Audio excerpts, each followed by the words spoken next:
آج پاکستان میں بہت سارے چیلنجز ہیں لیکن لوگ شاید کنفیوزڈ ہیں کہ ان کا حل کس کے پاس ہے۔ سیاسی جماعتیں خود فوج کی طرف دیکھ رہی ہیں اور اب ہر مسئلے میں فوج جو ہے اسی کی طرف عوام بھی دیکھنا شروع ہو گئے ہیں۔ تو آپ کو لگتا ہے کہ یہ پاکستان کے نظام کے لیے کوئی اچھا شگون ہے؟ سیاسی جماعتیں، حکومت، اپوزیشن سبھی حکومت میں ہیں اپنے اپنے صوبوں میں، تو ان سے کیا مایوسی اس حد تک آ گئی ہے یا انہوں نے خود ہی گیو اپ کر دیا کہ ہمارے کرنے کے کام نہیں، ہم سے ہوتے نہیں ہیں؟ دیکھیں، سیاسی جماعتیں میری نظر میں ناکام ہو گئی ہیں۔ انہوں نے اپنے اصول بھی بیچ دیے، اپنا ضمیر بھی بیچ دیا اقتدار کے لیے۔ سب سیاسی جماعتوں نے، تینوں جو بڑی جماعتیں ہیں، اقتدار سب کو مل گیا لیکن وہ کر کچھ نہیں سکتے۔ اختیار نہیں ہے؟ نہیں، اختیار ہوتا ہے اگر آپ میں صلاحیت ہو۔ اچھا، تو اور جب آپ نے اصول چھوڑ دیے پھر آپ کے اختیار کا حق بھی نہیں رہتا، تو نہ اب ان کے پاس اختیار کا حق ہے نہ ان کے پاس صلاحیت ہے۔ میں قطع کلامی کرنا چاہتی ہوں، ظاہر ہے آپ وزیر اعظم بھی رہے ہیں، وزیر بھی رہے ہیں، اس سسٹم کا حصہ بڑا عرصہ رہے ہیں۔ پاکستان جیسے معاشروں میں، پاکستان جیسے نظاموں میں بلیک اینڈ وائٹ میں تو کچھ نہیں ہے۔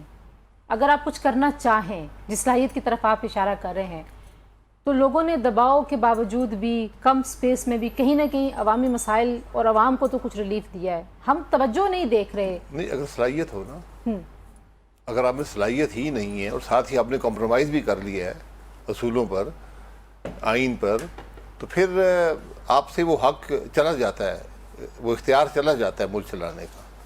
تو یہی حالت آج ان کی ہے۔ میں نے زندگی میں صرف 4 سال 2 مہینے میں وزیر رہا ہوں، 10 مہینے وزیر اعظم رہا ہوں، مجھے کبھی کوئی مسئلہ نہیں ہوا۔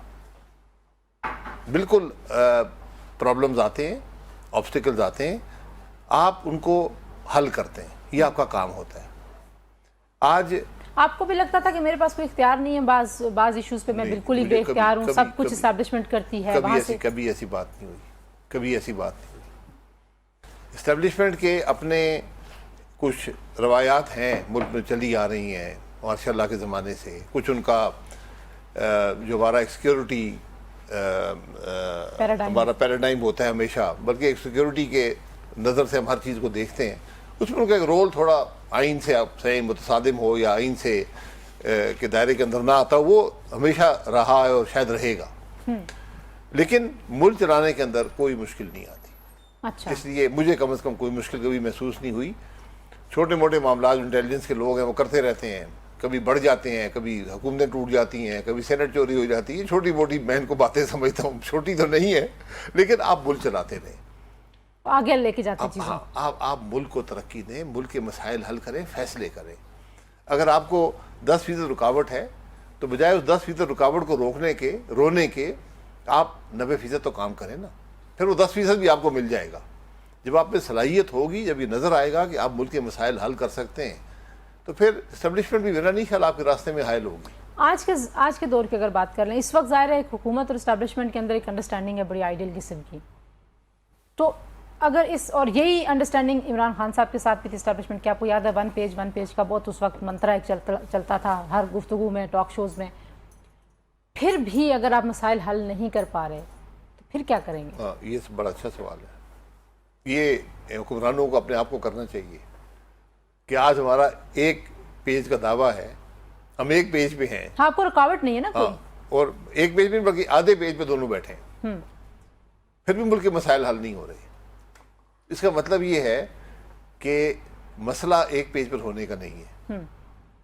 اگر مسائل حل نہیں ہوتے تو مسئلہ کچھ اور ہے۔ مسئلہ صلاحیت کا ہے، مسئلہ ملک کے مسائل سمجھنے کا ہے، مسئلہ ملک کے مسائل حل ڈھونڈنے کا ہے، مسئلہ ان بنیادی تبدیلیوں کا ہے جس کی آج پاکستان کو ضرورت ہے۔ وہ جو نظام میں وہ جو آپ کہتے ہیں نا انسٹیٹیوشنل یا آرگنائزیشنل ریفارمز آپ نے کرنی تھیں، ان کی ضرورت ہے آپ کو لگتا ہے، اور وہ آپ کو ایک دفعہ کرنی پڑیں گی؟ جی، وہ آپ کو وہ دیکھیں، ریفارم بدستور ہوتا ہے، ایک دفعہ نہیں ہوتا۔ ہاں، لیکن آپ کہتے ہیں نا گل سڑ گیا ہے، پوری دنیا اپنے آپ کو ریفارم کرتی ہے۔ آپ چین کو دیکھ لیں، اتنی ایک تاریخی کیا بلکہ تاریخ کی سب سے بڑی کامیابی، انسانی تاریخ کی سب سے بڑی کامیابی ہے چین، جس نے 1 ارب سے زیادہ لوگوں کو پاورٹی لائن سے واپس لایا، دنیا کا بنا دیا۔ وہ بھی آج کنٹینیوس ریفارم کی بات کرتا ہے، کنٹینیوس ریفارم۔ ہم وہ لوگ ہیں جن کا ہر نظام فیل ہو گیا ہے، ہماری معیشت ختم ہو گئی ہے، ہماری گروتھ نہیں ہے، ہم آج بھی ریفارم کی بات نہیں کرتے۔ لیکن یہ ریفارم کی جو بات ہے، یہ بھی خواجہ آصف صاحب آپ کو پتہ بڑی انٹرسٹنگ مجھے پتا آپ کو بڑا ان کے ساتھ احترام کا تعلق ہے. انہوں نے کہا جی کہ جو ملک کی آدھی سے زیادہ بیوروکریسی ہے وہ پرتگال میں جو ہے لے چکی ہے پراپرٹیز اور شہریت لے کے وہاں جانے کی تیاری کر رہی ہے. ایک سینئر وزیر کی طرف سے جو آپ کی افسر شاہی ہے اس کے بارے میں یہ بیان آنا, کیونکہ وزیر تو پالیسیاں بناتے ہیں, امپلیمنٹیشن اور باقی سارا کام تو آپ ادھر دیکھتے ہیں کہ یہ لوگ کر رہے ہیں. کیسے دیکھتے ہیں آپ اس بیان کو؟ نہیں دیکھیے, یہ خواجہ صاحب نے بیان کر دیا اور اس میں کوئی اس میں حقیقت ہے کہ ہمارے سیاستدانوں کی بڑی تعداد, بلکہ اس ملک کی جو اشرافی ہے اس کی ایک بڑی تعداد, جو ایلیٹ ہے اس ملک کی اس کی ایک بڑی تعداد, چاہے وہ بزنس مین ہوں, چاہے فوج کے بہت سے لوگ ہیں جو ریٹائر ہو کے سب جا کے باہر سیٹل ہوتے ہیں, بیوروکریسی کے بہت لوگ ہیں جو باہر سیٹل ہوتے ہیں. بھی ایلیٹ ہو گئی ہے اس ملک میں جنہوں نے عوامی خدمت کرنی تھی اور ریڑھ کی ہڈی بننا نہیں, تھا. عوامی خدمت تو سیاستدان نے بھی کرنی ہوتی ہے, فوج نے بھی کرنی ہوتی ہے, جج نے بھی کرنی ہوتی جیسے ہے. آپ جیسے لوگ ہیں, کچھ تو بزنس بیک گراؤنڈ سے آئے ہیں, ان کے پاس پیسے ہیں, وہ پہلے سے ایلیٹ تھے نا. ہمارے یہاں ایلیٹزم کا بھی جو کرائٹیریا شاید ایلیٹزم دیکھیں, بزنس کرنا کوئی ایلیٹزم نہیں ہے. نہیں, پیسے کی بات کریں, پیسہ بھی کوئی ایلیٹزم نہیں ہے. ایلیٹ ایک سوچ ہوتی ہے جو متصادم ہو ملک کے مفاد سے. صحیح. اگر آپ حکومت کے میں کام کر رہے ہیں, آپ ایک کانسٹیٹیوشنل عہدے رکھتے ہیں اور آپ کا تعلق اس ملک سے ختم ہوتا جا رہا ہے, تو پھر آپ وہ فیصلے نہیں کر پائیں گے جس کی اس ملک کو ضرورت ہے. پھر آپ وقت گزاریں گے اور اپنے اس زندگی کو دیکھیں گے جو آپ نے ملک سے باہر گزارنی ہے.